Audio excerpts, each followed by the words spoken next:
What motivates you? What pushes you? What drives you? And if that thing is internal, if nobody has to call you, if nobody has to prod you, if nobody has to reward you, if you are self-motivated and self-regulated, you can have it, you can be it, you can do it. You don't have the experience, the talent. I don't think so. You really think you're still going to get married? You've tried 3 times, hadn't happened yet. You're getting kind of old. Let that go in one ear and out the other.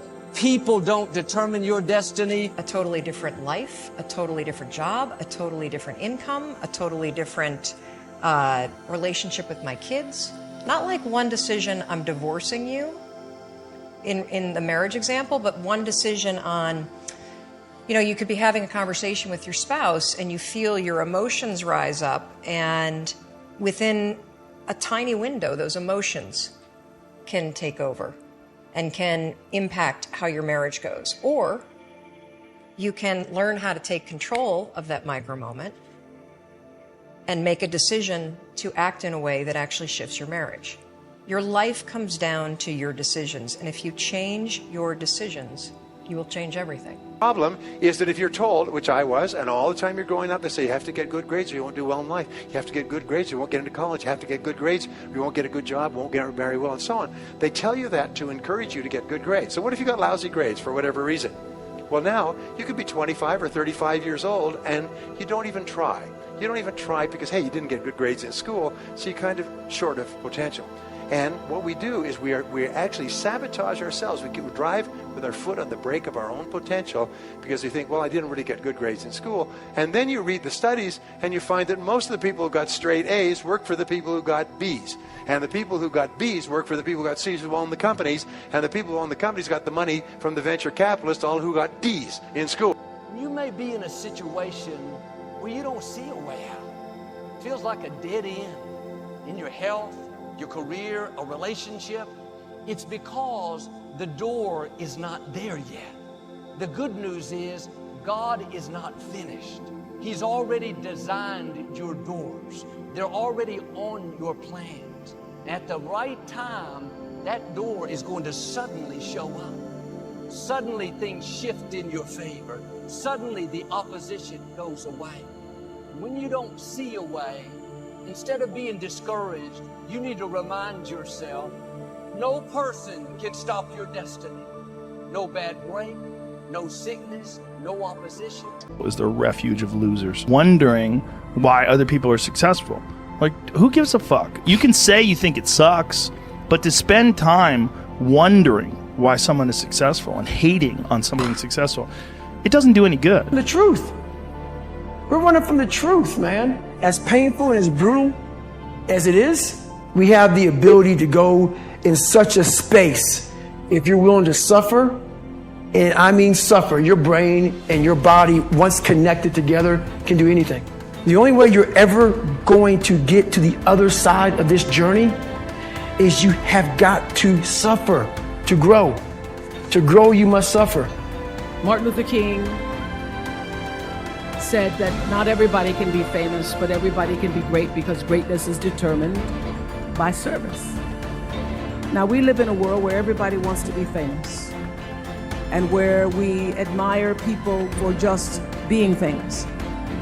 We think being known brings us value. The truth is, all of that will fade in time. Service and the significance that you bring to your service is that which is lasting. If you think that you're going to go and accomplish something really special and be the best in anything in the world, and you think you can do it without working, you make a big mistake. Because no matter what I did, if it was in bodybuilding or in acting or if it is in the political arena, it always took a lot of work. And you got to put out, and you got to, sometimes make a lot of sacrifices. Notice, if you're not willing to work hard, forget about it. I wasn't convinced, and I don't think I felt worthy. I didn't believe that it could be me to do this kind of work that I'm doing right now.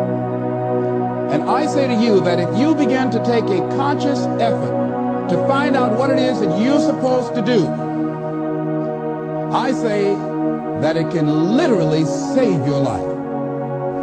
I said that it can literally save your life. You're going to make some mistakes. You're going to hurt some folks' feelings. You're going to create some enemies. Whenever you decide that you want to begin to take life on, you've got to ask yourself, how long am I going to allow this to hold me back? I like what Zig Ziglar says. He said, fear is false evidence appearing real. That is an illusion that we create in our mind. It is a state of mind that can be changed. So let's look at how we can begin to take some steps to restructure that fear, to begin to expand our visions of ourselves, to begin to increase our self-esteem. Webster said that self-esteem means confidence and satisfaction in oneself. Look at your life right now. Whatever you've done up to this point in time, your life is working. Whatever you have produced, it came out of you as a result of the kind of person that you have become. It's a result of your choices. It's a result of your consciousness. Now you have to ask yourself, are you satisfied with what you have produced? Is this what you want? Would you like for things to be better than this? Do you believe that you deserve better than this? Are you content? Fear, limited vision, and lack of self-esteem is what keep most people doing things they don't want to do.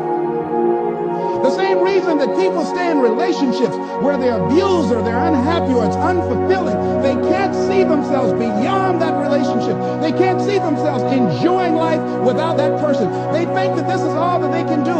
The same reason that people get stuck at a certain level in life, they can't see things being better for them. And they think that this is it and this is all they deserve. This is all they've ever seen. It's been passed on to them. And they think that this is it for them. Oh no.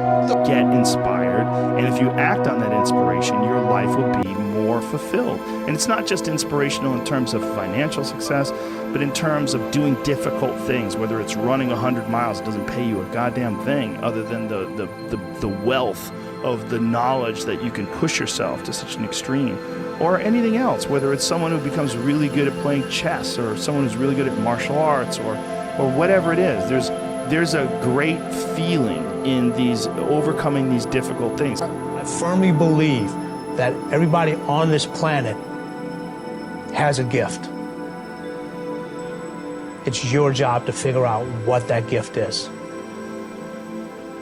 Then it becomes your job to decide whether you're going to act on that or not. Everyone sees the work that you put in, but it's what you don't see is going to determine how far you're going to get. We are not a leader. But what I've discovered about dreams is this. Dreams are free, but the journey isn't. And so leaders go beyond just having a dream. They go beyond having a wish list, sitting around a table and kind of hoping something might come to pass. They understand that if they have a dream, if they're a dreamer, they have to pursue that. They have to take the journey. The dream's free, the journey isn't.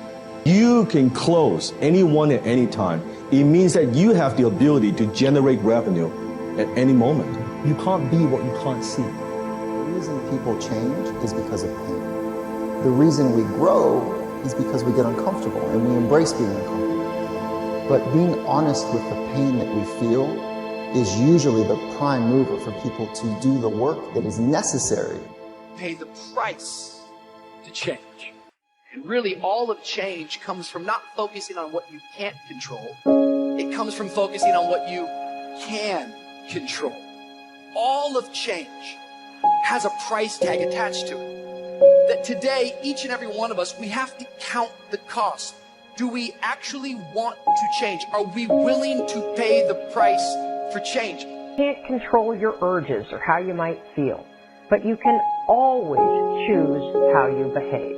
If you want to break a habit, once you have a habit, it's always going to be encoded in your brain.